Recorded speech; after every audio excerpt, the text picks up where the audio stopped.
আসসালামু আলাইকুম, কেমন আছেন সবাই? আজকে আপনাদের মাঝে নিয়ে এসেছি অনেক মজাদার একটি রেসিপি, কচু পাতার ভর্তা। প্রথমে কচু পাতাগুলো ভালোভাবে কেটে ধুয়ে পরিষ্কার করে নিয়েছি। এবার একে একে একটার উপর আরেকটা দিয়ে দেব।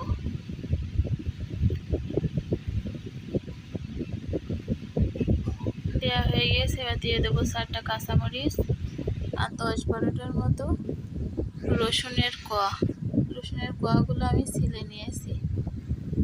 তারপরে দিয়ে দেব 1 চামচ লবণ, দিয়ে ভালোভাবে তারপরে ওর উপরে আবার দিয়ে দেবো একে একে কচুর পাতাগুলো।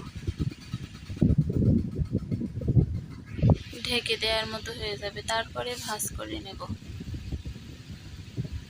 যে কোনোভাবেই ভাজ করে নিলেই হবে, যেন ভেতরের রসুন আর কাঁচামরিচগুলো ভালোভাবে থাকে, সেটাই খেয়াল রাখতে হবে।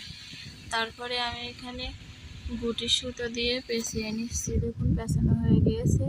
এবার একটা হাঁড়িতে পানি দিয়ে দেব আর তার উপরে একটা ছাঁকনি দিয়ে দেবো, যেটা রাইস কুকারের সাথে দেয়, আমি সেটাই দিয়েছি।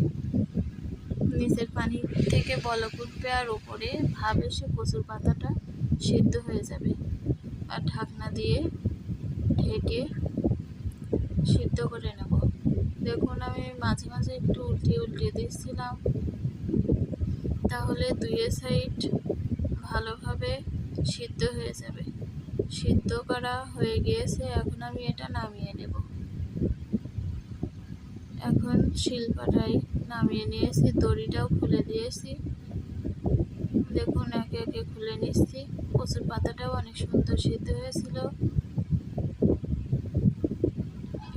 ভিতরের রসুনের কোয়া আর কাঁচা মরিচ দুইটাই সুন্দর সিদ্ধ হয়েছে। দেখুন আমি রসুনের কোয়াটা চেপে দেখিয়ে দিচ্ছি কতটা সিদ্ধ হয়েছে। এখন আমি শিলপাটায় বেটে নেব। হাতে মাখালেও হবে, কিন্তু পাতাটা একটু আস্তে আস্তে থাকবে, এজন্য আমি শিলপাটায় ভালোভাবে বেটে নিচ্ছি। বেটে নেওয়া হয়ে গিয়েছে। এখন একটা পাত্রে নামিয়ে নেব। আর এখানে ভেজে রাখা শুকনো মরিচ, পেঁয়াজ ভাজা আর অল্প একটু লবণ দিয়ে ভালোভাবে মাখিয়ে নিচ্ছি।